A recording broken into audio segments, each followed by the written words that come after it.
اعوذ باللہ من الشیطان الرجیم بسم اللہ الرحمن الرحیم۔ معزز سامعین، السلام علیکم۔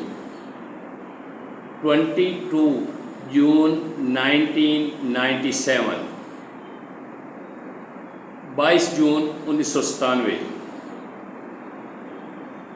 ہر ایک کام اللہ رب العالمین کے حکم کے مطابق اس کے مقرر کردہ وقت پر ہوتا ہے۔ انسان کسی کام کے ہونے یا نہ ہونے میں جتنی بھی کوشش کرے کچھ نہیں کر سکتا، وہی ہوتا ہے جو منظور خدا ہوتا ہے۔ آج سے تقریباً 18 سال پہلے، یعنی 1980 کی بات کر رہا ہوں، جہاں سے میں نے اپنی سٹوری کی ابتدا کی ہے۔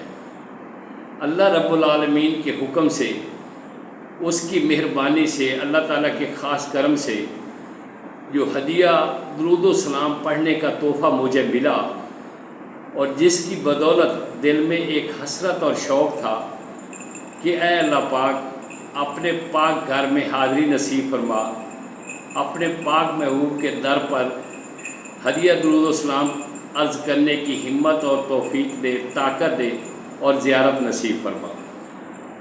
ایک حسرت، ایک تمنا، ایک آرزو، ایک عرصے سے دل میں سب سے بڑی خواہش تھی کہ کسی طرح اللہ تعالیٰ مہربانی کرے اور مجھے حرمین شریف میں حاضری نصیب ہو۔ آج اس سفر کا آغاز کر رہا تھا، اس لیے بہت زیادہ خوش تھا۔ 22 جون کو خانیوال ریلوے اسٹیشن سے شالیمار ایکسپریس کے ذریعے صبح 10 بجے کراچی کے لیے روانہ ہوا۔ الحمدللہ اللہ تعالیٰ کی مہربانی سے، اس کے خاص کرم سے خیر خیریت سے رات کو 10 بجے کے قریب کراچی کینٹ ریلوے اسٹیشن پر اترا۔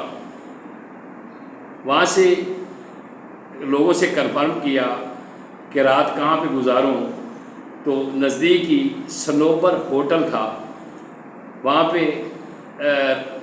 ایک روم کرائے پہ لیا اور رات سنوبر ہوٹل میں ہی گزاری۔ صبح فریش ہونے کے بعد ٹیکسی ہائر کی اور recruitment agent A B Mirza and company کے آفس میں پہنچا۔ وہاں پر میری ملاقات جناب ماہر محمد اشرف کمیانہ صاحب جنگ سے اور محمد سلیم میمن صاحب حیدرآباد کراچی سے۔ یہ دونوں آدمی وابڈا سے ریلیٹڈ تھے، اور ان دونوں کی selection as a senior mechanical engineer کے طور پہ سعودی الیکٹرک کمپنی رابق پاور پلانٹ پر ہوئی تھی۔ آج ہم تینوں کی ایک ہی فلائٹ تھی، ہم سیم فلائٹ پہ سعودی عرب کے لیے روانہ ہو رہے تھے۔ اے بی مرزا اینڈ کمپنی کے دفتر میں کچھ ڈاکومنٹس، ضروری ڈاکومنٹس سائن ہونے تھے، ایگریمنٹس وغیرہ سے متعلق کچھ ڈاکومنٹ سائن ہوئے۔ دوپہر کا کھانا یہیں آفس میں ہی کھایا، اور اس کے بعد ہم تینوں دوست ٹیکسی ہائر کر کے کراچی ایئرپورٹس کی طرف روانہ ہوئے۔ ہماری فلائٹ شام 7 بجے کے قریب تھی۔ ایئرپورٹ پہنچنے پر اپنے پاسپورٹ، اپنے ٹکٹس وغیرہ اوکے کرائے، اسٹیمپز وغیرہ ہوئی، اپنے لگیج کی بکنگ کرائی، اور بکنگ کرانے کے بعد ویٹنگ ہال میں جا کے بیٹھ گئے۔ فلائٹ تقریباً 2 گھنٹے لیٹ تھی۔ اسی دوران اپنے گھر والوں سے فون پر رابطہ کیا، اپنی خیریت کے متعلق بتایا کہ ہم الحمدللہ ایئرپورٹ پہ ویٹنگ روم میں بیٹھے ہیں، اور ابھی تھوڑی دیر میں تقریباً 8:30 بجے کے قریب شام کو ہماری فلائٹ یہاں سے جائے گی۔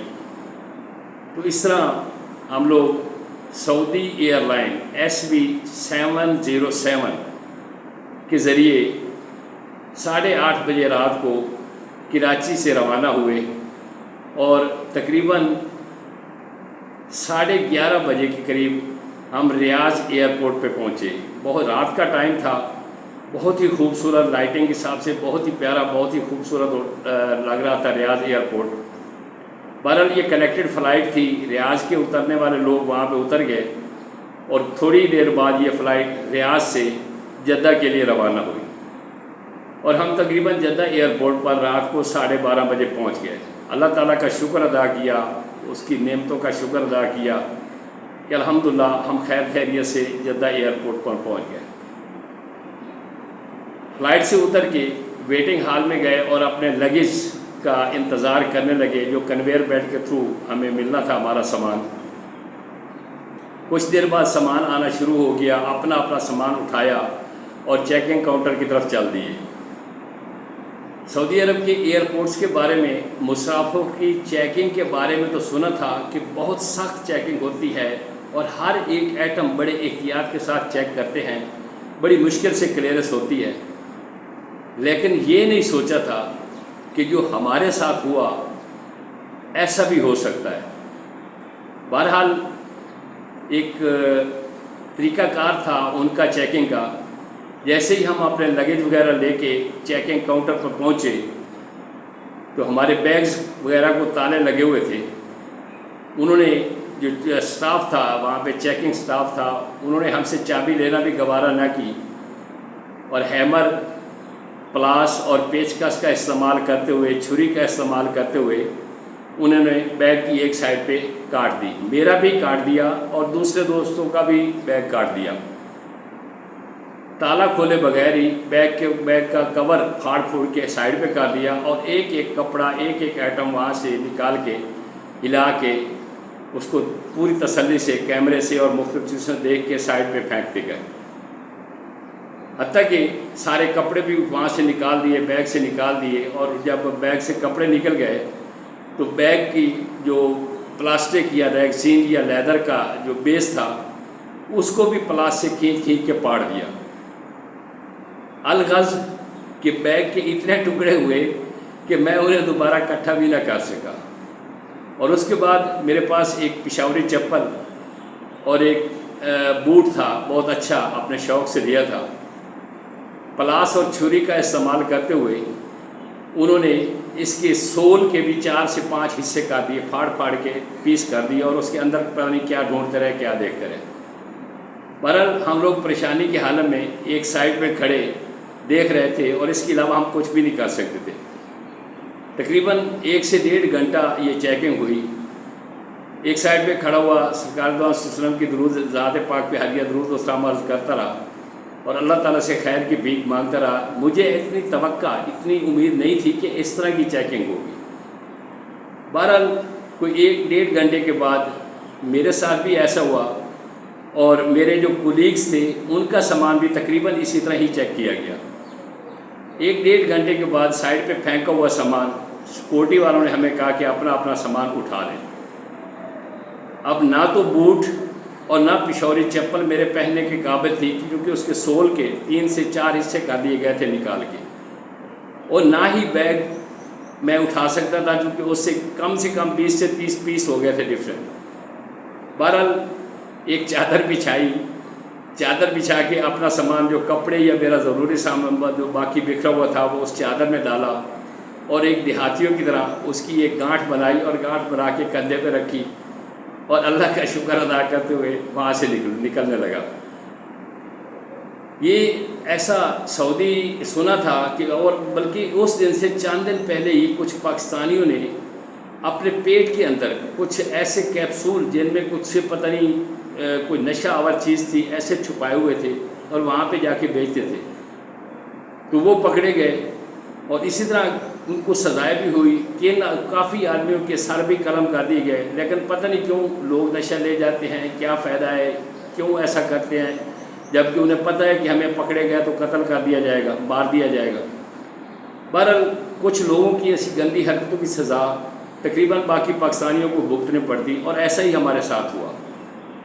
بہرحال اللہ کر کے ہم ایئرپورٹ سے باہر نکلے، کافی دیر انتظار کیا کہ ہماری کمپنی کی طرف سے گاڑی ہمیں لینے آئے گی، لیکن کافی دیر انتظار کرنے کے بعد کمپنی کی گاڑی نہ آئی، چونکہ رات کے تقریباً 2 بج رہے تھے یا 2 سے کچھ اوپر ہی ٹائم ہو رہا تھا۔